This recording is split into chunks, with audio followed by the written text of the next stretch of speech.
সেটা হচ্ছে যে আপনি মাঠ পর্যায়ে কাজ করছেন, কেমন সাড়া পাচ্ছেন? যেহেতু এনসিপি নতুন নতুন হিসেবে কেমন সাড়া পাচ্ছেন, আর তরুণদের আগ্রহটা কেমন দেখছেন? জি, বিসমিল্লাহির রহমানির রহিম। বেসিক্যালি দেখেন, অভ্যুত্থানের পরবর্তীতে মানুষ আসলে দেখতে চায় কারা এই লোকগুলো, কী করতে চায়, তাদের কী চিন্তা, কী ভাবনা, সবাই উদ্গ্রীব। এবং নট অনলি মানে সাধারণ মানুষ, অন্য পলিটিক্যাল পার্টিও শুনতেছে আমাদের বয়ানটা কী করতে চাই। তো আমি যতটুকু ঘুরেছি এখন পর্যন্ত, প্রায় প্রতিদিনই আমি শত শত মানুষের সাথে কথা বলি। সবাই আসলে দেখি যে খুব ইনকারেজ ফিল করে, তারা মোটিভেটেড হয়, মনে করে হ্যাঁ আতিক আসছে, আতিকের চেহারাটা কীরকম দেখতে চাই। এবং আমাকে অনেক জায়গায় বলে ভাইয়া আমরা আতিকরে দেখতে চাই, আমার কত পোস্টার দেখেছে। তো সেই দৃষ্টিকোণ থেকে আমি তো অবশ্যই বলবো যে অবশ্যই মানুষ খুবই মানে সাড়া, বলবো যে মোটামুটি আলহামদুলিল্লাহ খুবই ভালো সাড়া পাচ্ছি। এটাই আমার কাছে কথা ছিল আর কি। আচ্ছা, কুড়িগ্রামকে নিয়ে কি পরিকল্পনা আপনার? আমি দুইটা শব্দ বলি, ত্রাণ নয় কর্মসংস্থান, কিস্তি নয় সোমবার বৃহস্পতিবার মানুষকে দান। মানে আমরা এমন কুড়িগ্রাম চাই যেখানে ত্রাণ আর খাবো না, আমরা কর্মসংস্থান পাবো। আমরা এমন কুড়িগ্রাম বিনিময় করতে হয় যেখানে কিস্তির টাকা নিয়ে টেনশন করা লাগবে না। মানুষ ইনকাম করার পর সে সোমবার বৃহস্পতিবার ধর্মীয়ভাবে অনেকে রোজা রাখে, সেই দিন দান করতে পারে অন্য মানুষকে, এইরকম ক্যাপাসিটির কুড়িগ্রাম। দুই নম্বর যেটা হলো, আমাদের আত্মসম্মানবোধটা খুবই লো ক্লাস, আমাদেরকে দেখা হয় ও কুড়িগ্রামের মানুষ তুই কিছু বুঝিস, তোমরা কিছু বোঝো। এই যে আমরা বুঝি না, আমরা বোকাশোকা, সাধারণ কোনো কাজের দক্ষতা নেই, এই কুড়িগ্রাম দেখতে চাই না। একটা আত্মমর্যাদাশীল কুড়িগ্রাম, যেখানে প্রতিটা মানুষ ফিল করবে যে আমি কুড়িগ্রাম নিয়ে গর্ব করি, আমার কুড়িগ্রাম একটা গর্বিত জায়গা। সেই গর্বিত জায়গা বিনির্মাণ করার জন্য যা যা করা দরকার সেইটা কাজ করার আমার প্ল্যান।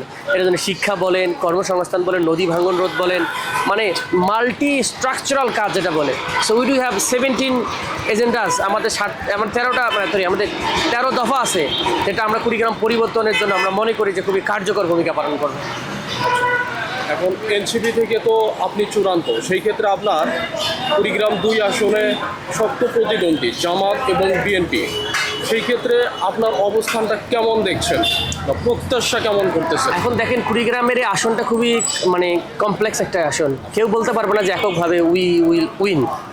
তো আমরা এটা বলতে চাই, যদি আমরা মানুষের কাছে আমাদের কথাগুলো হাজির করতে পারি, আমরা মানুষকে এটাই বলতেছি যে আপনি মার্কা তো অনেক দেখলেন, বিভিন্ন বড় বড় ক্ষমতাশীল দলকে তো দেখলেন, আপনি এখন ব্যক্তি দেখেন, যে আপনি কম্পেয়ার করেন 5 জন আমাদের ক্যান্ডিডেট আছে, এই 5 জনের মধ্যে কোন লোকটাকে আপনার জন্য দায়িত্ববান মনে হয়, আপনার আমানত মনে হয়, এর পাঠাইলে আমার কুড়িগ্রাম পরিবর্তন হবে। তার কথা, আচরণ, কাজ, প্রিভিয়াস হিস্ট্রি, ব্যাকগ্রাউন্ড, ফ্যামিলি দেখে যদি মনে হয় যে this guy is basically for Kurigram, আমরা কুড়িগ্রামের কাছে, তাহলে আমার জন্য আসেন। আমি এইটাই বোঝানোর চেষ্টা করতেছি। এইটা করতে পারলে আমরা রাইট পিপলকে যে রাইট জায়গায় দিতে পারি, তাহলে রাইট কাজটা হবে, রাইট কাজটা হলে আমাদের জেলার আপলিফমেন্ট হবে। সো এই জন্য একটা লিডারের জন্য যেটা সবার আগে দরকার, এটা যে কী করতে চায় সেটা জানা থাকা দরকার। তো সে জায়গা থেকে আমি মনে করি যত বড় ভাই ক্যান্ডিডেট হোক না, আমার কারোর সাথে তো আমার কম্পিটিশন নাই, মানে বিষয়টা হচ্ছে আমাদের শত্রুতা নাই, আমাদের কম্পিটিশন আছে। সেটা হোক বিএনপি বলেন, জামাত বলেন, অন্য দল বলেন, তাদের সাথে আমাদের প্রতিযোগিতার সম্পর্ক, নট শত্রুতার সম্পর্ক। সে জায়গা থেকে high voltage low voltage I don't care about it, I care about the people, the agenda that I have. আমার কী এজেন্ডা আছে আমার মানুষের জন্য, আমি সেটা নিয়ে চিন্তা করি। তো সেটার জন্য আমি কাজ করতেছি, পিপল উইল ডিসাইড। তো সো আমরা 3 মাস আগে অস্তিত্ব ছিল না, এখন 3 মাসের মধ্যে এখন আলোচনায় চলে আসছে।